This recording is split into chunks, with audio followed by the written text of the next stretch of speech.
But Vanessa, welcome to the news. Of course, it isn't just UK that's experiencing problems with the influx of people, and Cyprus has now come into the bracket in relation to Israel. Yes, it has. If we can just put this quote up on screen. This is from, it's a speech from the Third Zionist Congress of 1899. David Treach, born in Germany, a founder of the Zionist movement, one of the founders, believed in practical colonization, not negotiations with Palestine in order to colonize Palestinian land. From 1917 onwards, Jews shouldn't seek refuge in lands favorable for European settlement, as they would encounter resistance in every such country. They also won't be able to efficiently settle in tropical regions. Given these conditions, Cyprus is the most suitable location for Jewish settlement. While the island isn't a magnet for European settlers, its climate is suitable for Europeans, and notably, it's in close proximity to Israel, serving as a gateway to it. And if we look at this, looking back in history, this is from the New York Times in 1935. David Treach dies. They call him an outstanding Zionist. Of course, that is not necessarily a compliment in the view of those who condemn what the Zionists are doing to Palestinians. And he urged practical colonization of Palestine, agricultural and economic experts. So that brings us very rapidly to what's happening in the last few years. This is very recently an article in Al Mayadeen. Cyprus faces outcry over Israeli real estate surge and sovereignty fears. Let's have a look at what one of the politicians in, I think it's Greek Cyprus, said. AKEL leader warns of organized land acquisition at a recent conference of Cyprus's leftist Progressive Party of Working People. The Secretary General, Stefanos Stefanou, issued a stark warning, likening the pattern of Israeli real estate acquisitions in Cyprus to the early stages of settler expansion in historic Palestine. This is not just investment, it mirrors what happens in Palestine, gradual land takeover, he stated, adding that key purchases are being made in strategic areas that could eventually undermine Cypriot national control. And this, as I said, is not necessarily recent, although it seems to be ramping up. This is the president of Greek Cyprus, neighbors, friends, strategic partners. This was a tweet he put out very recently, a forward-looking discussion with my good friend, President Isaac Herzog, on addressing challenges and creating opportunities for our neighborhood. Cyprus is a reliable, stable, trustworthy partner committed to regional cooperation with the Israel, the Zionist flag on the post. And this was back from 2024 in Daily Sabah. Zionism's grip on northern Cyprus grows stronger each day. And what did they actually say within the article? A couple of very important points. First of all, they agreed with the idea that specific areas are being effectively occupied by Zionist individuals and corporations that have been increasingly investing in northern Cyprus, with a particular focus on the Iskele region in close proximity to Israel. Jewish investors are even establishing their own housing projects and neighborhoods. And then basically the more disturbing article that's come out very recently in Hebrew media, this is in Israel Hayom. Northern Cyprus is also an Israeli problem. And if we look at the text within the article, I highly recommend people reading it because, of course, what are they doing? They are raising the concerns. Cyprus recently marked the 51st anniversary of Turkey's 1974 invasion, which, of course, was engineered by Kissinger at the time. The history on that is very interesting. In practical terms, they say Northern Cyprus functions as an international no man's land, enabling Turkey and terrorist groups like Hamas and Iran's Quds forces unrestricted operational freedom. So obviously now they're framing the entire subject as a potential for an Israeli need to conduct, as usual, preemptive self-defense for Israeli national security. And they go on to say within the article, they talk about the potential for an operation to liberate northern Cyprus. So if we could just have up the next slide. It's there. Thank you. Threat reaches critical threshold. Israel, in coordination with Greece and Cyprus, must prepare a contingency operation to liberate the island's north, eliminate air defense systems in northern Cyprus, destroy intelligence and command centers, and finally remove Turkish forces, restoring internationally recognized Cypriot sovereignty. And they go on to describe how the operation would be and what they would call it. The contingency plan could be termed Poseidon's wrath, after the Greek god of the sea, highlighting maritime dominance, which of course means trade dominance effectively. Turkey, and this is interesting because now they're effectively bringing in the framing of Turkish weapons of mass destruction. Of course, previously we saw them preemptively strike the Osirak nuclear reactor in 1981 in Iraq, and in 2007 they preemptively struck an alleged nuclear reactor project backed by North Korea in Syria. Now, and of course, Iran is the 30-year gag on nuclear production. Turkey currently constructing the problematic Akayu nuclear plant on its Mediterranean coast.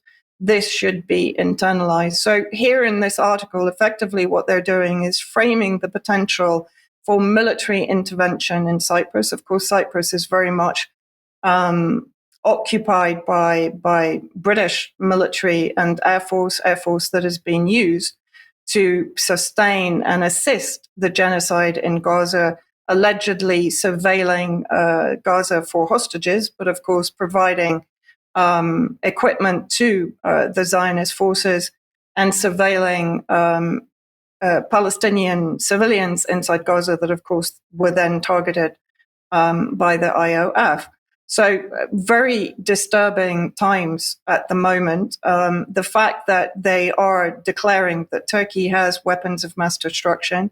We know that Cyprus for a long time has been the money laundering center for the region, for the Israelis, even for the Turks themselves, but also more recently, as I'll talk about in my next section, for the Al-Qaeda elements now ruling and destroying Syria on behalf of the British, the UK, the US, and Israel. But it's also about, in my opinion, the wider war of preventing Turkish hegemony in a region where Israel sees itself as being supremacist. It's already prevented neo-Ottoman expansion into Syria by Turkey.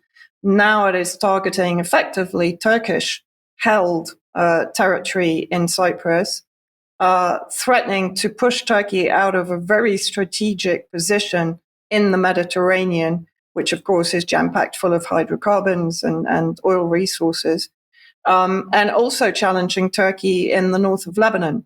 So we're seeing at the moment, in my opinion, a war between Greater Israel and Greater Turkey, if you like, which will take in Cyprus at some point, in my opinion. Vanessa, thank you very much for that comprehensive report. It is quite extraordinary, isn't it, that you would have thought reasonable people would be at least trying to deal with the chaos and the war in Gaza before unleashing another front. But here we are in Cyprus talking about effectively dealing with the north of the island. Now, Israel can only be making these policies and this type of rhetoric. They can only do it with the full support of particularly the UK, because of the UK's military bases on the island, but also the support of the international community. So what do you think we're seeing here? This is Israel, but I would suggest Israel can only do this because it has the full backing of what we will call the rules-based international order. Well, effectively, what we're seeing now, and we've touched on this in previous UK column news, is almost overarching the regional conflicts. For example, in West Asia, I mean, you're talking about it's extending to Cyprus, but of course, it's extended into Lebanon, into Syria, into Iraq, into Iran. Israel is bombing Yemen, so Israel appears to have absolutely no problem with overextending itself in the region to achieve its Greater Israel project, but also on behalf of the UK and the US to basically redraw the borders. The Sykes-Picot borders from 1917, very dear to the British and the French, are effectively being extended and redrawn to take in the global corridors, so the economic hubs, the transit routes through, for example, Azerbaijan. We're seeing the US, Israeli, Turkish buildup in the Zangezur corridor that is now being challenged by Russia and Iran. Cyprus, of course, is a very important route from West Asia into Europe. So it's incredibly strategic, both for Turkey and for Israel in its run towards achieving regional hegemony with the help of the Arab Gulf states. And so I think, it's really part of a much, much wider war that's ongoing at the moment. And it is all about redrawing the economic borders and securing and straddling territory that incorporates those economic corridors for the future, both to compete with China, Russia, and Iran, and effectively to isolate Iran eventually, if you look at where the corridors are now being targeted. Vanessa, thank you very much. Really excellent and quite extraordinary what's happening there in Cyprus. We'll definitely go into this issue much deeper in UK column extra after the news. Let's move on to happier things, and that must be the UK column On Location event coming up on Saturday, 18th of October. Now, we have been saying that tickets have been selling fast, and we were telling the truth because we've sold well over half the tickets now. And if you haven't bought a ticket, we're going to encourage you to do that because we would love to see you there. But also, as we've said many times, a sellout of this event will give us the stepping stone to what you have all asked us for, which is a weekend event in 2026 to celebrate 20 years of UK column. It's almost difficult to say that, actually, because I think we can say the time seems in some ways to have gone so quickly, but here we are. We're coming up to 20 years of the UK column, and we've only been able to do that with the tremendous support of people, not only in UK, but worldwide. If you're not a supporter of UK column, then get onto the UK column website and have a look for the click here, and that'll bring up the menu for you to make a donation or to join us as a monthly subscriber, paid subscriber. And that not only keeps us going, but helps us to expand. So very, very important. And of course, you can also make purchases from the shop as a way of supporting us. Now, on the subject of tickets for the event, speaking of the shop, a little video here to say that if you click on shop, the tickets will come up on screen. You can select your option. There's a ticket only, or there's a ticket plus evening meal, and you can make your purchase through the UK column website. And also, we are offering online stream tickets as well. So if you can't come to see us in person, then have a think about watching online from the comfort of home. But first of all, huge support to everybody that's bought tickets. We are, well, I'm lost for words, and it's true because we haven't yet announced all of our speakers, and yet we still have this tremendous confidence from our audience that it's going to be a major and very enjoyable event. So thank you for that confidence. Now, tonight, another one of Germ's episodes. This is with Jamar Rufolf. We'll be talking about the chemistry of Zyklon B. This is historical and deep analysis. So that is out tonight at 7:00. And on Thursday, we've got Ben Rubin talking with Escape Key on reverse engineering of the architecture of totalitarian control. So 2 deep interviews there, but I'm sure well worth watching. Now, I'd also like to say we regularly get very nice emails, and I would like to just recognise Alexia from the Netherlands, who took time to email me a couple of days ago in the first place. But she says she found UK Column on YouTube or Rumble in late 2020 or early 2021. And, excuse me, she realised in the spring or summer of 2020 that there was a scamdemic going on, and she went searching for answers and came to the UK Column. And as a result of that, Alexia is still a supporter of UK Column and has taken the trouble to tell us so.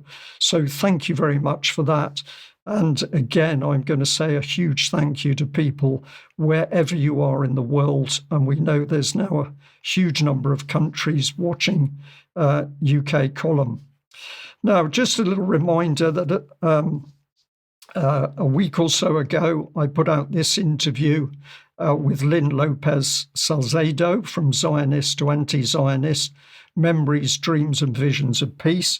We've had a very good response to this interview, and I'm looking forward to doing more with Lynn and also with other friends and colleagues and other people from the Jewish community that have contacted the UK Column in order to give their views and concerns as to what's happening in Israel and Gaza. And just to reinforce that, this is going back to 2016, but this is a collection of people's thoughts confronting Zionism, a collection of personal stories, excuse me. And this document was put out by Jewish Voice for Peace. And we'll make sure there's a link for that in the show notes so that you can have a look at that downloadable copy. Now, we'd also remind people that weekend of the 22nd, 25th of August is the Hope Sussex event. This is camping, music, talks, and people coming together to talk about serious matters in UK, but also to be together for fun and enjoyment. If you use the UKC20 code, you'll get a 20% discount on the ticket. And to press home the point, UK Column will be there to put a stake in the ground for free speech. And remember that this wonderful event has already been smeared by mainstream journalists. Clearly, they don't like good people coming together. Now, let's move on to the subject